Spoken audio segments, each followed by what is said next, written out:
So I wanted to take a few minutes with this video to talk about 3 interesting PlayStation 5 stories, and if you could hit that like button on the video, thank you to those that do it, and as always, it's very much appreciated. Now, the stories I want to dive into today includes news for the next banger from Insomniac Games, Wolverine, Ghost of Tsushima 2, and the highlights from yesterday's State of Play, which was a solid one in my opinion. First, rate yesterday's State of Play from 1 to 10. I'd personally, as I just said, I thought it was a great show. I'd put it maybe at 8.5 to 9 based on the expectations Sony gave us. Based on those expectations, I went in with those expectations. I think it's an 8.5, 9 type of show. A lot of great stuff was there with concrete information finally, but that's just how I see it. What about you? So comment below, what was your rating for yesterday's State of Play from 1 to 10? Let me know down in the comments below.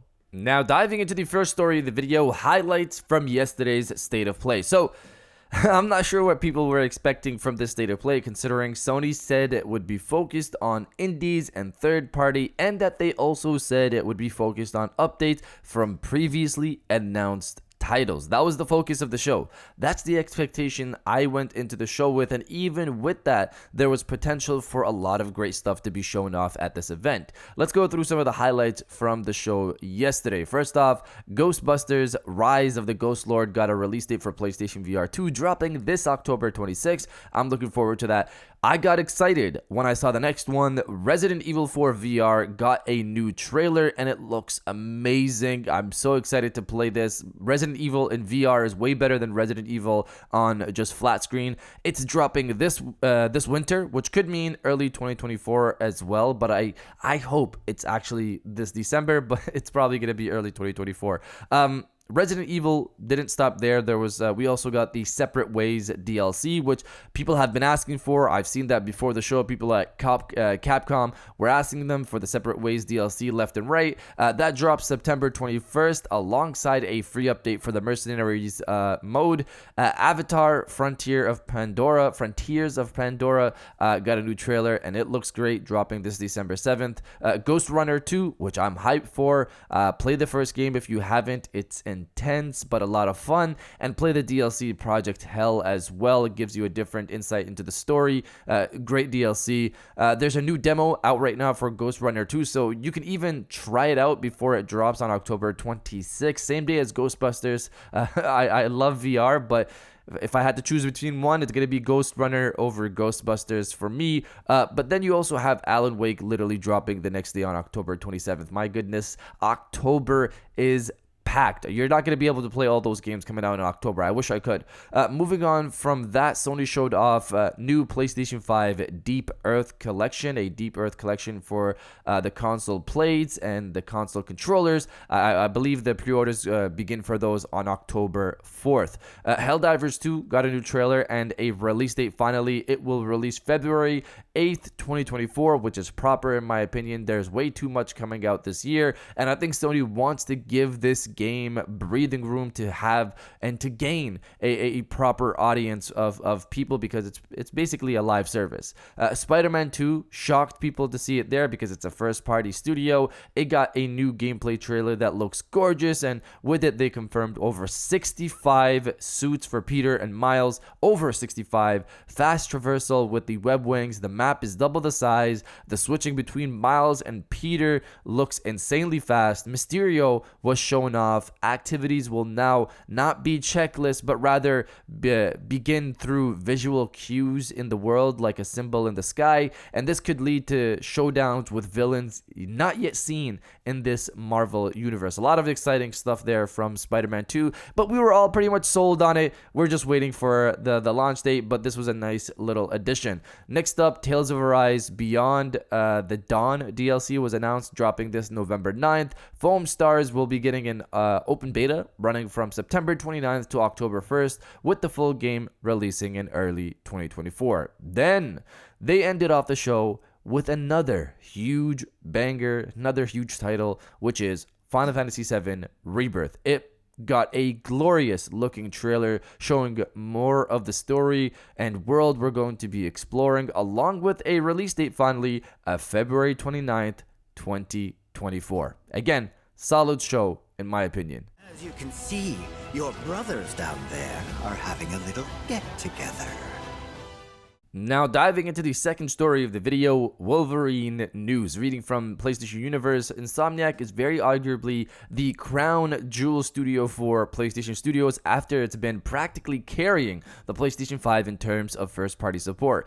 Its next and most anticipated title, Marvel Spider-Man 2, is set to arrive on October 20th, 2023, and with its release now on the horizon, the studio is beginning to move more and more of its resources and developers to its next highly anticipated project, Marvel's Wolverine. Senior cinematic animator at Insomniac, Tommy Mann, announced on Twitter that they'll be working on Wolverine moving forward, and it's a clear sign that Insomniac is shifting its focus. So, Insomniac Games is moving the Spider-Man 2 team, some of the Spider-Man 2 team around to move development for Wolverine at a faster pace. Based off reports, we know Wolverine is internally targeting a late 2024 release. Seems to be a thing they want to do with the PlayStation 5 Pro potentially, which is also potentially set to release around the same time. But of course, that could slip into early 2025. Wolverine could slip into early 2025. If anyone here has disbelief in Insomniac being able to achieve a late 2024 release, remember,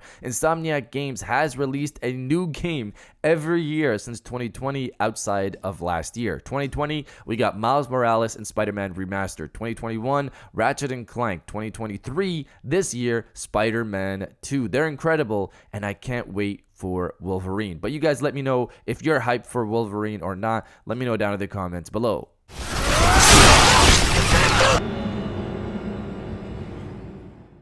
And now diving into the final story of the video, Ghost of Tsushima 2. So Ghost 2 has yet to be officially announced, but realistically, considering the success of the first game, I think it's a safe bet to think that a sequel is on its way. A new job listing was out recently for a technical gameplay designer. Reading the description, as a technical gameplay designer, you will help create gameplay systems to expand interactions with NPCs and the environment. This might manifest as a core system for combat or exploration, new gear or an ability for progression, or a mission mechanic. Through it all, you'll be hands-on with direct implementation and collaborating with others for how the experiences fit into the game. So, expand interactions with NPCs and the environment. So, in the first game, we know they had this thing like where the fox comes up to you, you bump into a fox, he leads you to do something, or a bird just comes randomly flying by and it also directs you to something, or you see some smoke in the distance,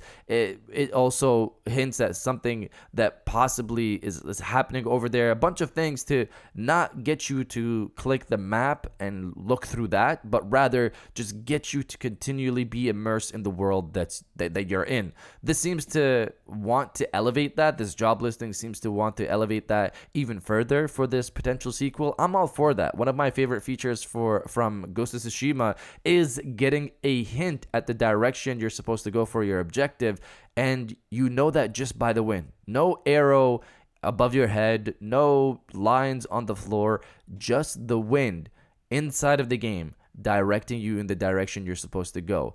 And they seem to want to make the world more alive for the potential sequel and keep you more immersed into the world, to keep you focused in the game, depending on where you want to go and the activities you want to do, and not to click on the menu or anything else. Just be immersed in this world, and I'm all for that. But you guys let me know if you liked the world of Ghost of Tsushima or not. Let me know down in the comments below. And if you guys did enjoy this video, please hit that like button, as it always helps, and subscribe if you're new. I got new videos every Monday, Wednesday, and Friday. And now, I'll check you guys out on the next one. And welcome back to the after show. This is the part of the video where we have a little fun down in the comments below. If you're old, welcome back. If you're new, welcome. For today's thing, what I want you guys to do is the body, obliterate, destroy, and overall harass the comment section with "The weekend is here."